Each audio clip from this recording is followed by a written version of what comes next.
been working with, especially in this last year and even before that, but particularly this last couple of years, and that's listening and watching the news. And in the past, that was always just an area for us to get information and the like, but now it's turned into a source of stress and anxiety for many people out there. Well, welcome everybody. I think it's great to have all of you here. And I'm not in the studio. I'm actually in my office.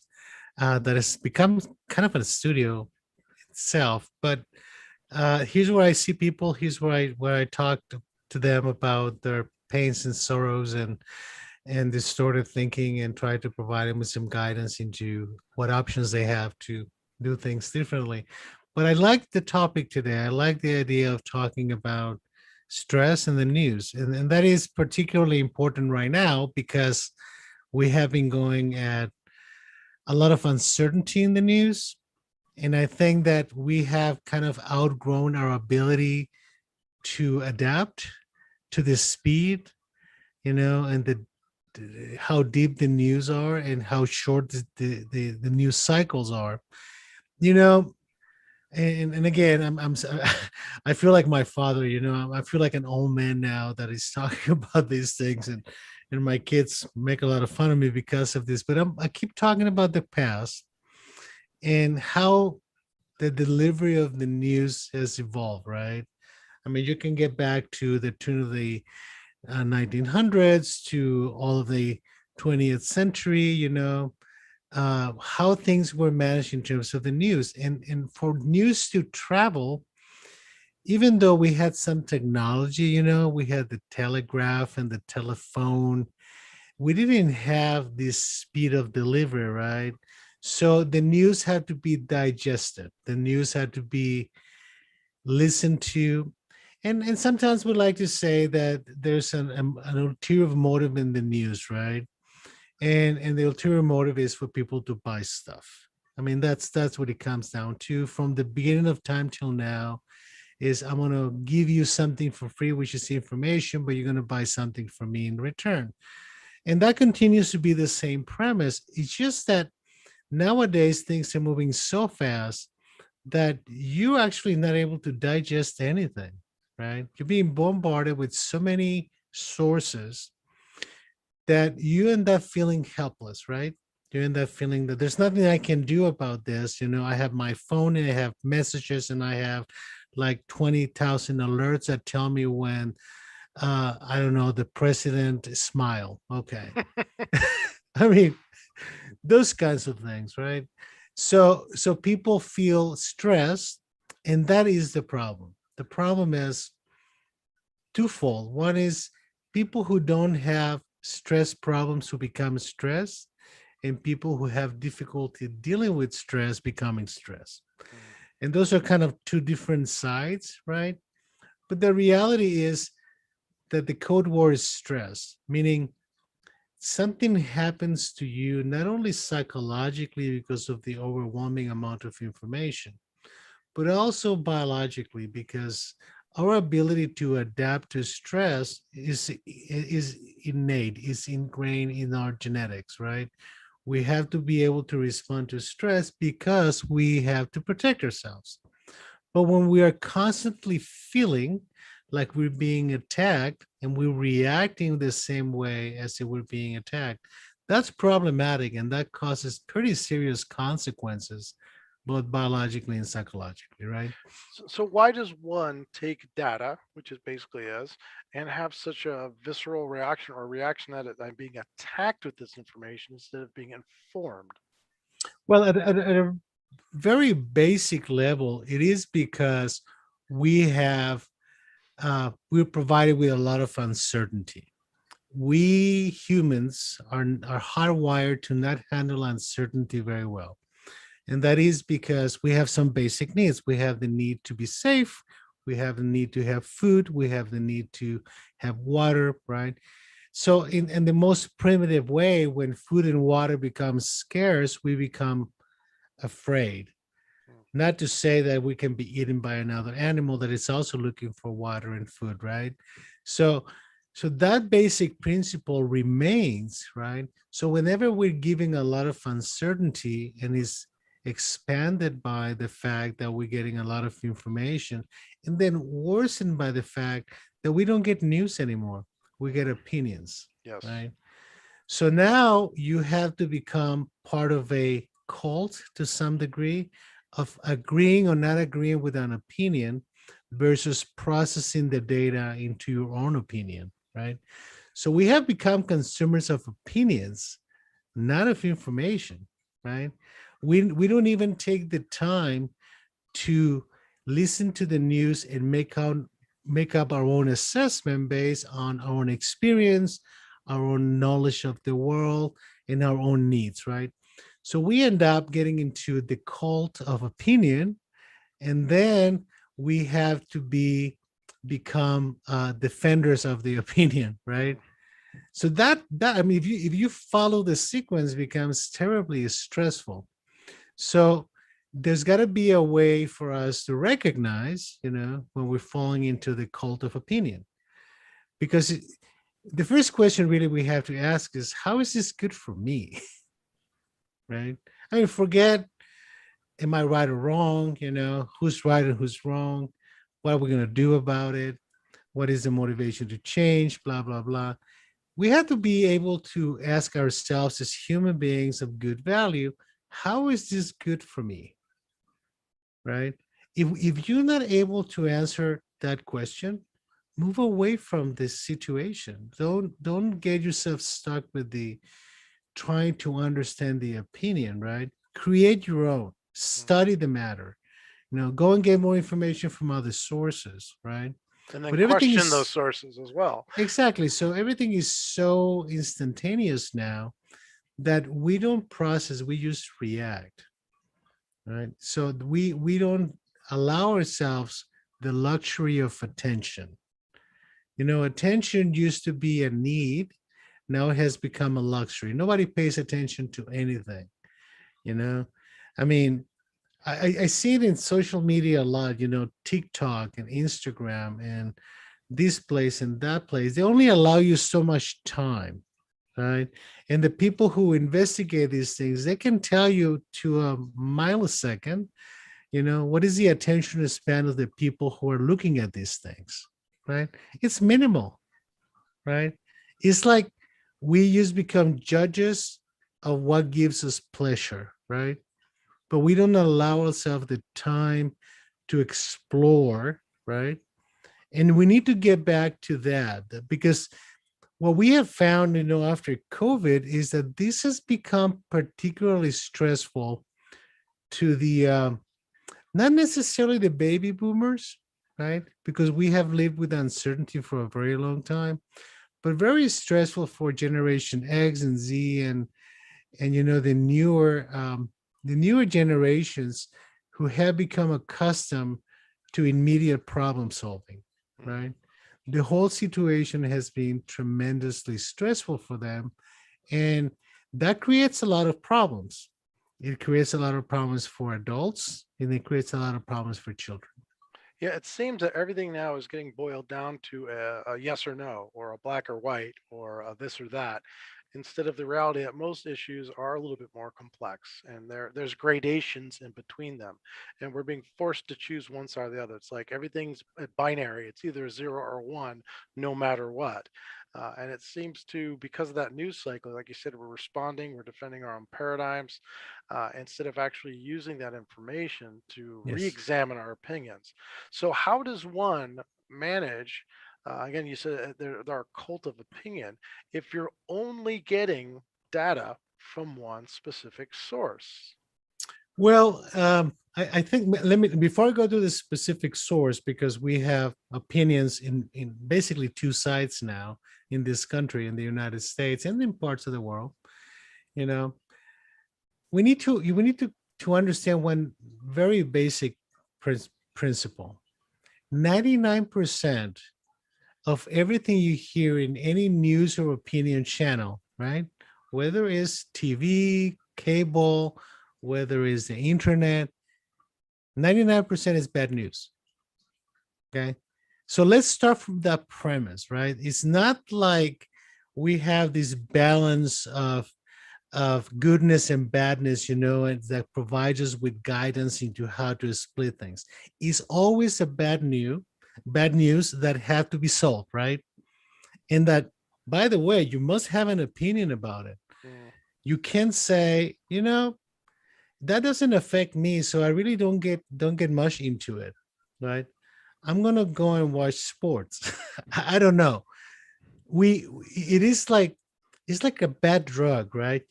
You get addicted to it. And I can tell you many times my patients and people that I know told me I had to learn to turn it off mm.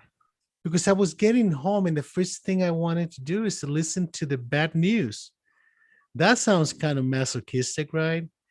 That is like destroying yourself just based on your need to not have uncertainty and to believe in something, right?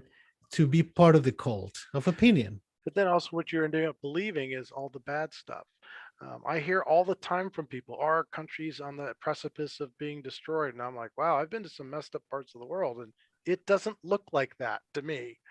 But because it seems bad, all the news they're getting, they have this opinion that everything's on the verge of complete and utter collapse. Yes, it's interesting. I was when I get up in the morning, I start distributing work in the hospital to different people that work with me, and I was doing this, and I was listening to one of the news channels, right? But I was typing in the computer, and I was listening in the background, and then this message pops out, and the bad news was that the White House is going to miss their 4th of July deadline to vaccinate 70% of the people, right? And I started thinking, okay, so how is this news, right? How it became the responsibility of the White House to make sure that everybody gets vaccinated. I mean, I have an opinion, and I can tell you, is the responsibility of our government to provide us accessible, available, and affordable vaccinations, which is there. Well, how is the responsibility that people goes and gets a vaccine, right? So I actually got into the website of the news channel and the tweet, and I just gave my opinion, because there needs to be a counteract and a counterbalance to the idea that there is someone out there who selects what's news and what's not. I mean, in the times of the newspapers when I grew up was the editorial boards, right? Hmm. How do you have an instant editorial board that reviews everything in a second by second, right? So even the editorialization of the news has become nil. So I don't think we have newscasters anymore. We have opinion casters. So somebody had the opinion that was news. So now people who listens to those news, some people will read into it, we're in danger. You know, more than 30% of the population is not vaccinated. We're going backwards. How is that positive news? Hmm. Right? So we do have to recognize that what we're hearing has a negative tint to begin with, right? Now, the problem is that when people hear negative news, people will start worrying about other things besides the negative news because they start taking it into the general uncertainty of my life, right? And how is this going to be negative to me? And now I had to worry about other things, is the I don't know, we're going to have another mortgage crisis, the stock market is going to collapse, gasoline is going to go to 5. I mean, all kinds of stuff that there's no correlation to. Hmm. But negative thoughts generate, I mean, negative news generate negative thoughts, and people tend to worry more, right? And then that driving down to a binary choice of everything, it's either for or against or with or without. Um, it seems to simplify, but really it makes you to go to one extreme or the other. Well, you see, but the problem with the polarization of information, right, that creates a cult of opinion is that you have to become part of the cult. And now you are responsible now for transmitting the cult so you can feel that there's companion, right? That you have somebody who is like you. The problem is that there's no communication between the sides. And that I think that basically describes the state of our politics, nowadays, is that there is no there is no middle ground of understanding. It's all about who's right and who's wrong. Yeah, it's becoming a zero sum game instead of in the past. It's something that's a collaborative and cooperative, hopefully, effort in order to achieve a specific goal. It's either one side or the other, no matter what. So then, what is the I guess the solution for somebody, anybody, just general person, watching the news to find a way to watch it and feel somewhat at peace? Well, let me tell you one other thing about the news and in the negative sense, and is that when you have negative when you have negative news, it is known that people tend to get sadder. There is more sadness in the life of people. So that's something we have to keep an eye on, especially with vulnerable people. But how we have to recognize first that we're getting irritated, that we're getting some difficulty sleeping, that we get angry with other people when we're watching the news. Somebody a long time ago defined this as the headline stress disorder, right? That There's you, actually a term for it. Wow. what is not a psychiatric term, but somebody, a psychologist, a long time ago decided to label it that. So it is very important to recognize that you're stressed and that your behavior changes. Once you recognize that, you have options, right? And the option number one, okay, is that being control of the things that you're in control of, right? A very basic concept, meaning when you feel anxious and afraid because you're engaged in a lot of negative cult opinion, you have the option of not watching the news. I mean, it sounds kind of silly. You don't like the song, turn it off, right? As they used to say. Exactly. Yeah. So the first you have to acknowledge, right? You have to have the knowledge of stress that is coming from a specific thing. And to understand that you don't control what they say, you don't control how they say it, you don't control their opinion, but you control your listening. And that is the biggest tool you have. The thing is, okay, so if you acknowledge it, and take a break from that, then you have to replace it with something else, right? There's got to be a process by you, because you're going to feel a sense of loss. I mean, it sounds kind of like masochistic loss, but you're losing something that is hurting you, but that you felt a need for. And we see that a lot in drug addiction, right? I mean, letting go of the drugs is a painful process, even though rationally they're bad for you. Okay, they were giving you something. So the bad news are giving you something that you're going to start letting go of, right? So you had to pull back and start educating yourself about those topics, right? So reading, this may sound kind of so backwards, doing a little bit of reading might be a good thing. Now, if you like to read on your tablet or your computer, turn off the messaging, Mhm. especially if you have alerts, on the computer, the phone, or your tablet that says, you know, the president smiled again. And you want to know why the president smiled. They're telling you that because probably something bad happened, right? So you have to resist the temptation of going for more pain, right? Let the drug go. We go to the withdrawal symptoms, right? And you're going to find some difficulty understanding how to go about replacing that thing that you had that was giving something to your life, even though it was something negative. And that's not an easy thing to do. You have to train yourself. Get out of the house if the weather is good. Take a walk. Go and play with the dog. Talk to your wife or your kids or your significant other. You know, do something that is different and start practicing it. If you find it difficult, well, do it 3 times a week, and the other 2 days you get into your pain situation, right? With your news and your opinion.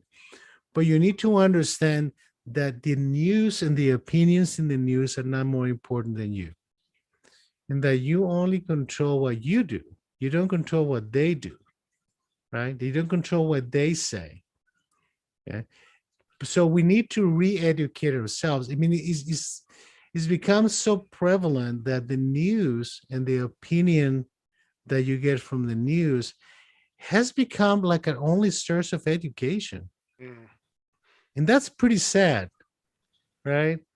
Because it doesn't matter what you learn in school, it doesn't matter what you learn in history and geography, and humanities and all the stuff you did. It doesn't matter if for 5 seconds somebody gives an opinion and you forgot everything you knew. mm. Turns into a belief system. Exactly. Moves away from rationality into cult. And And that's a those pretty negative one. little reminders you said, the things that pop up, it's really info baiting, right? To pull you back in. Of course. Of course. I mean, now we have known this forever, right? I mean, advertising is based on baiting you so you can buy a product, right? We all fall into that. But it used to be that you had free will. Mm, What has happened with the new technologies is that some of these people who are doing the baiting know more about you than you know about yourself, right? So it used to be that they will show whatever goes to the wall and see what sticks, and maybe a percentage of people will buy. Now it's specifically targeted to your buying habits, to your watching habits, you know. So if people said, well, what about privacy? What about privacy? We gave up on privacy many, many, many years ago. oh yeah. So this idea that we are in control of privacy, no, we're in control of the buttons. We're in control of turning things off. We're in control of what we do, not what they do. But we need to understand that our knowledge of ourselves can give us options, but what other people know about us gives them options too. Mm. So it will, I mean, it continues to attack you in a lot of different directions.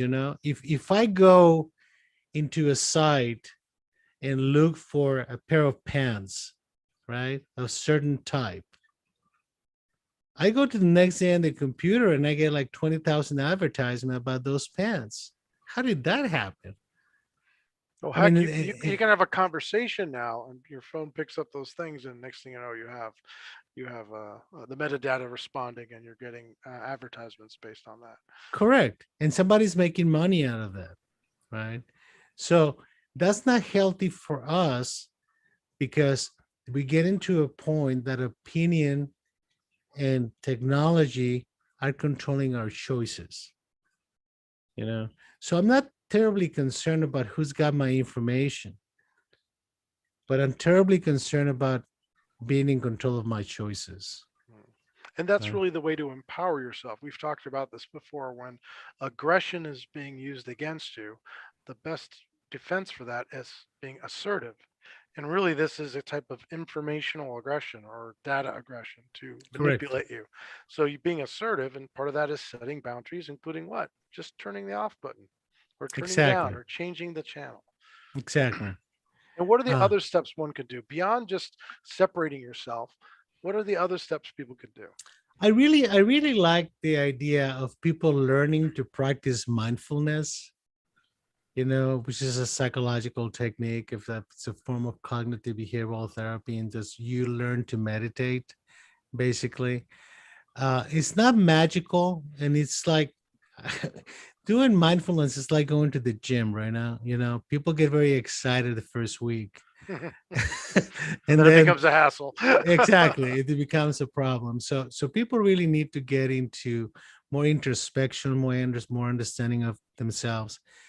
And we've talked about this before too. We have to redefine our sense of purpose. Every time we make a decision about something or about a news or something, we have to ask ourselves, what is the purpose of this? Even if you want to follow a cult, what is the purpose of me following the cult? See, the cult in itself is not a purpose; it's a tool, right? So you really have to recognize what are you wanting to do with you, and you have to be balanced, in terms of how you negotiate you with the rest of the world. Because what has happened is that you end up being a mindless robot that is being manipulated, and then you get angry because of it, right? You start acting out because you allow somebody else to take control of your life. So I'm not saying that we should shame people who are mind controlled and manipulated, but we have to offer them an option. We have to offer them choices, right? And talking and communicating, I think, is the best way of dealing with this.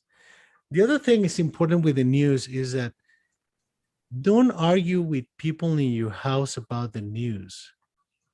If you want to have a good, deep seated discussion about a topic, make sure that you're not becoming the translator of the news for the rest of the family and that you're imposing your opinion on them. And then you get upset because they don't agree with you, right? So that's another area where I think is becoming terribly problematic. And it's not only with the news, but society in general, is that that's what universities were supposed to be built for, right? To universally discuss everything, right? Well, now there are just generators of opinions. And then you have one group of universities with one opinion, another group with another opinion, and nobody wants to listen to other people's opinions, right? Or ideas or plans. So there's a point in which somebody's going to have to stop and say, okay, how do we extend a hand, you know, to those who are trapped, okay, in the cult of opinion, you know? And we need to start by more education to people, especially younger people, about not falling into the trap of the cult of opinion, to be individuals with their own minds, their own affects, and their own defects, right? And their own wishes and hopes and plans, and their own control of their own lives, right? And we're losing that. That's what this the most, I think, the most scary part. And again, I see the worst of it because I get to see the LGBTQ kids who are committing suicide or attempting suicide. The autistic kids are problematic, the kids with anxiety. You know, that is an issue, right? That we need to not only help society be more understanding and empathic to the suffering of others, being more willing to extend a hand, and being more willing to accept differences, right? And I'm not talking about race, I'm not talking about gender, I'm just talking about any difference. Differences of opinion and the like. But doesn't that start with the individual again recognizing that the fact that maybe in a cult of that sort, pulling themselves out of that, using their critical thinking skills, and then being open to new data, new information, and particular ones that challenge your current paradigm, but without being personally offended or angered by it. The science of how do we convince other people that they're being irrational is interesting, but it's not an easy task, right? Um, because you have to, I mean, getting people out of the cultish behavior, and beliefs, it's a very lengthy process. And unfortunately, in the history of cults, something catastrophic has usually happened for people to start realizing, most young people don't remember Johnstown, Mhm. you know, where there was a massive homicide suicide thing going on, back in the day. People don't remember the 12 people. I don't think it was 12 people who killed themselves waiting for the Yeah, in San extraterrestrial Diego. in San Yep. Diego. A Hale Bopp comet. Exactly, exactly. So now this has, I mean, that those were unusual things at the time. Now we have a massive situation, right? So how do we go about extending our hand and our empathy in our ears to listen, right? Empathically. We don't have to agree, but we can hear and we can understand what other people come from, right? But everything has become based on the opinion news. You have to hate each other, Mm. you know. And I have always said I don't have to hate anybody because I can only hate the people that I have loved. You see, hate is a very passionate feeling, right? So for people to get into hating someone without having loved them is a lot of irrationality. Right? I mean, in my business, we don't talk about, you know, uh, societal delusions, right? Because we don't deal with society delusions, we deal with individuals. But the reality is that rationality needs to be the goal, and it has to be based on facts and not on ideas, right? And people have to be willing to respect rational facts because if the only option to protect yourself is by getting deeper into the cult, that's not going to end that well for you. So again, the original question, what's in it for you? And some people will say, well, I feel safe in my bubble, and that is fine. I will respect that, but I would hope that they would respect me not being in the bubble. Right? And that's where problems become intense. Yeah, it seems it's almost less than being into a cult. It's the animosity toward the other cults. Really, that's being fueled. And that you said that opposite of love and hate. That's where a lot of families now, based on those different belief systems, are giving into something very difficult. Instead of letting their love for one another and their feelings for one another transcend some of those differences. Yeah, but you see, that's this is gonna sound offensive, but that's a very primitive, childish way of looking at the world. Ah, You know, is my dad's gun is bigger than your dad's gun. mm-hmm. Okay. So what? I mean, that's what kids do, It is. right? So my dad's stronger than your dad. Okay. So I don't want to have a conversation of strength, you know, but I do want to know what is the purpose of you saying that? What are you hoping to accomplish by telling me that your dad's stronger than mine? What's in it for you? Intimidation, fear, you know, some people will say respect. That's childish, right? So essentially, the news is bringing us back to a childlike state in our behaviors and responses to it. Absolutely. It's the most regressive psychological process that you can think of. So it sounds like we all need to step up, put our big boy pants on, and really know, all Yes, right, and really analyze what's going on. Be accepting of others people's opinions, being understanding if we are being sucked into that cult of information and opinion, and to basically stand as we're supposed to as individuals, and absolutely. have that the fortitude to do that, as well as the empathy to stand with others who may not completely agree with you. Exactly. And again, this is not new. You know, we've seen this in religions fighting with each other for the last 10,000 years. I don't know. Right. I mean, it's the same process. It's just that it's on steroids now. Well, it's universal. Everyone has access to the information, Exactly. as opposed to before when Gutenberg's Bible was the first start in disseminating information on a mass scale. Now it's almost unavoidable, the information. So dodging Yeah. those information bullets and the information war may be the first step. Again, empathy and Yeah. understanding, and And moving on. before I go, sometimes you need to think of listening to opinion news as being close to a fire, right? And you had to think, I need to move myself away from that because I'm getting burned. So it's like a house on fire. So just pull back a little bit, look for the water, look for the cool stuff. Yeah. And the cool stuff may be closer than you think. Yeah. So maybe the first piece of advice to the listeners out there, if you are feeling stressed and anxious about the news, is to take a little vacation. Uh, Absolutely. Turn off the devices. Don't Yeah. watch it. Give yourself 24 hours or however long. Stay away and be aware of how that's making you feel, how that's changing your behavior and your opinions and your feelings and how you're interacting with others. And just to be very conscious of that.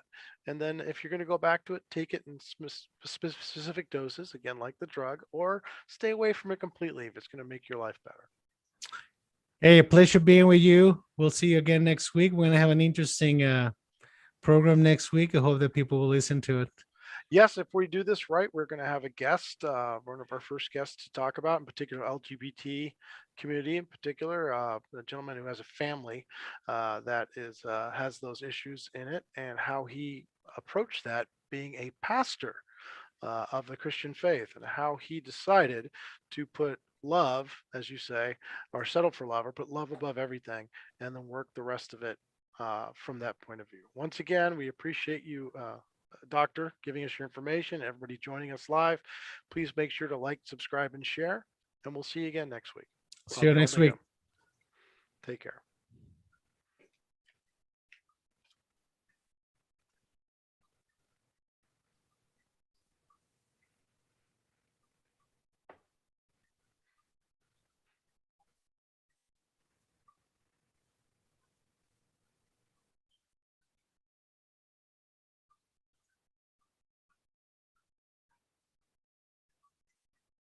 Okay.